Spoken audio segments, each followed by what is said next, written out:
Welcome to The Explainer. Today, we're going to dive into the thousand-year story of a nation that was literally forged at the crossroads of empires, Ukraine. So, let's jump right in. Okay, so to really get Ukraine, you can't just pick a date on a calendar and start there. No, we've got to go way back. Into deep time. For thousands of years, this land, the massive Pontic steppe, was this incredible cradle for ancient cultures. It's one of those places where you can almost feel the layers of history, right under your feet. So the story really kicks off with this constant flow of people. You have to picture this land as a giant stage, and across the stage paraded this whole succession of powerful groups. We're talking about the fearsome Scythian horsemen, Greek colonists way back in antiquity, and then later the Goths, the Huns, and crucially, the early Slavs. They're the ones who really laid the foundation for everything that came next. All right, fast forward to the Middle Ages, and this is where something pretty remarkable happens. A powerful, surprisingly sophisticated state emerges. And this state, it would become a foundational pillar for Ukrainian identity. It was a golden age, and believe me, the memory of it still echoes right through to today. And it's kind of wild just how influential Kievan Rus became. You had rulers like Yaroslav the Wise, and under his leadership, the capital Kiev just exploded. It grew into one of the richest and most important commercial centers in all of Europe. Think about it. It was the crucial link between Scandinavia and the powerful Byzantine Empire. But, and there's always a but, right? This golden age was built on some pretty shaky ground. See, the state was really just a loose collection of principalities. And soon enough, internal fights between rival princes started to tear the whole thing apart. All that weakness left it tragically vulnerable. And then, in 1240, the Mongol invasion delivered the final shattering blow. They sacked Kiev, and just like that, an entire era came to a definitive, violent end. So in the centuries after Kievan Rus fell, the story of Ukraine becomes all about division. The land that makes up the modern nation, it got carved up and ruled by its powerful and, let's face it, pretty ambitious neighbors.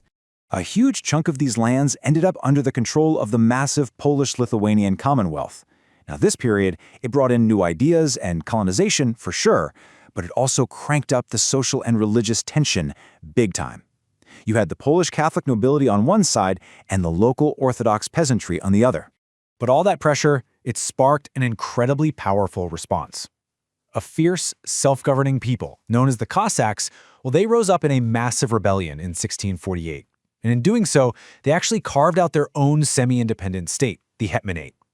It was this autonomous territory that today is seen as a direct forerunner to modern Ukraine. And the Cossacks, they quickly became this powerful symbol of a uniquely Ukrainian spirit, a spirit of defiance and self-rule. But, their new state was in a really tough spot. They were caught in this complex, three-way rivalry between the Ottoman Empire, the Commonwealth, and the rising power of Tsarist Russia. Talk about being between a rock and a hard place. Yeah, in the end, the Kazakh state just couldn't survive that kind of pressure. By the late 18th century, the land was carved up yet again. This time, it was split between the expanding Russian Empire and Habsburg Austria. And this period of being divided, it would really define Ukraine's struggle for centuries to come. Okay, so now we hit the 20th century, which brings another huge turn on the story. It ushers in a whole new era of revolution, immense suffering, and a renewed, really violent struggle to create an independent state. So, after the Russian Revolution in 1917, Ukraine just descended into what one historian perfectly called total chaos. A brutal war for independence kicked off, and it's hard to even imagine this. You had at least 6 different armies. We're talking Ukrainian nationalists, Bolsheviks, and a bunch of others, all fighting for control of the very same piece of land. And that brief, flickering hope for a real nation-state, it was ultimately snuffed out. By 1921, the Bolshevik Red Army had won, and most of Ukraine's territory was forcibly absorbed into the brand-new Soviet Union.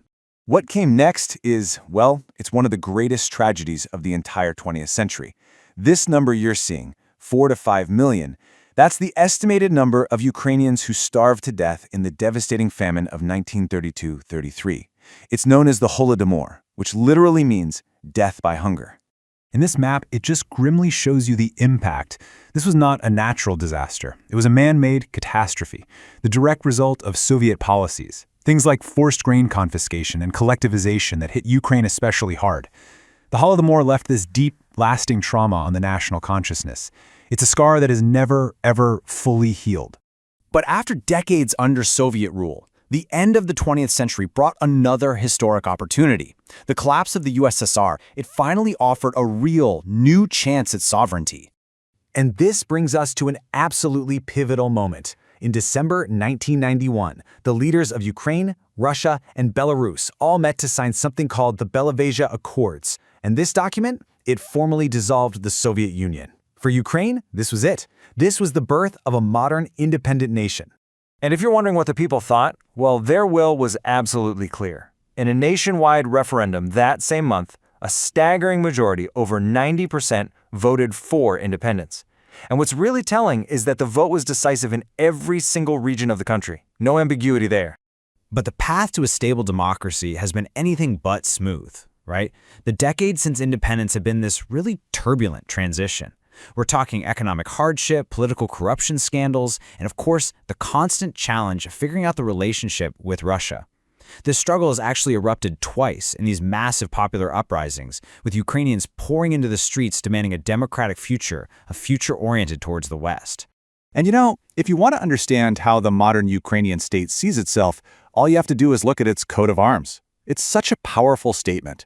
It basically says, hey, we're not some new country. We're a nation with incredibly deep historical roots. Because this symbol, the trizub, or trident, it isn't modern at all. In fact, it was found on the coins of Vladimir the Great, you know, the ruler who Christianized Kievan Rus over 1,000 years ago. So it's this powerful, direct line right back to that golden age, a symbol of historical continuity and a really enduring national identity. So this long, complex, and, let's be honest, often tragic history has forged a truly resilient and distinct national identity. After a millennium of struggle, right there at the crossroads of empires, the fight to define its own path continues. And that leaves all of us with a final, really powerful question. What does the next chapter hold?